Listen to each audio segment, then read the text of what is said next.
Hello dear, have a wonderful day. Today I'm going to tell you about the Renaissance art.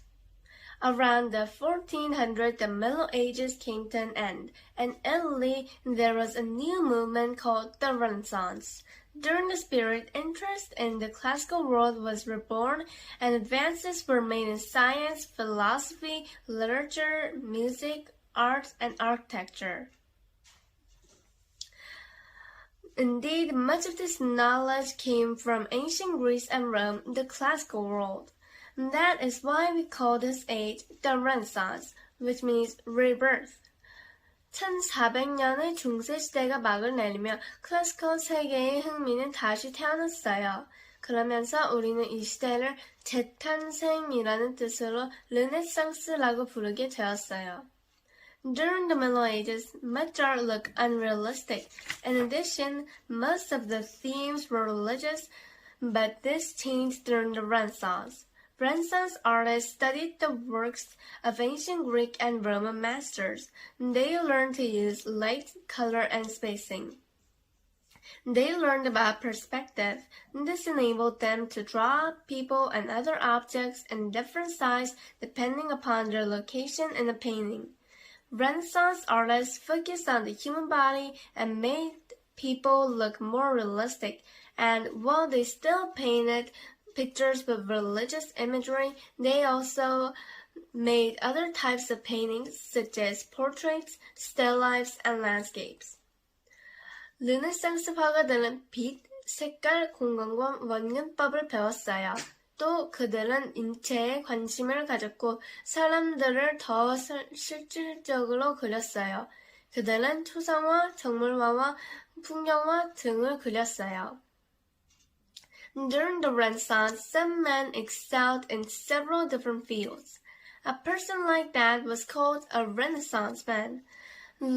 Leonardo Da Vinci was one of the most famous Renaissance men.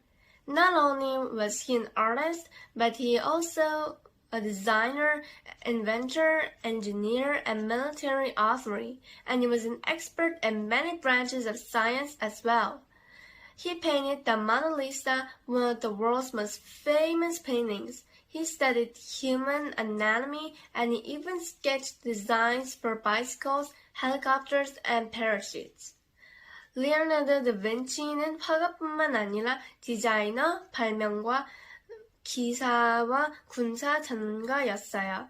또한 그는 과학의 여러 분야에서도 뛰어났어요. 그는 모나리자를 그렸고 자전거, 헬리콥터와 낙하산을 스케치했어요.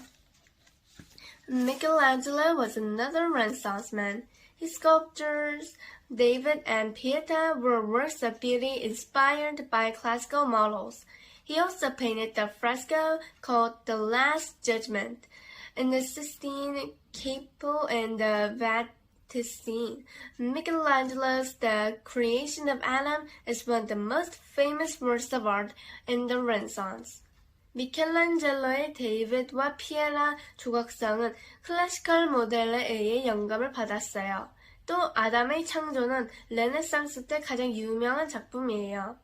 There were advances made in architecture too. One of the most well-known architecture was Filippo Brunelleschi.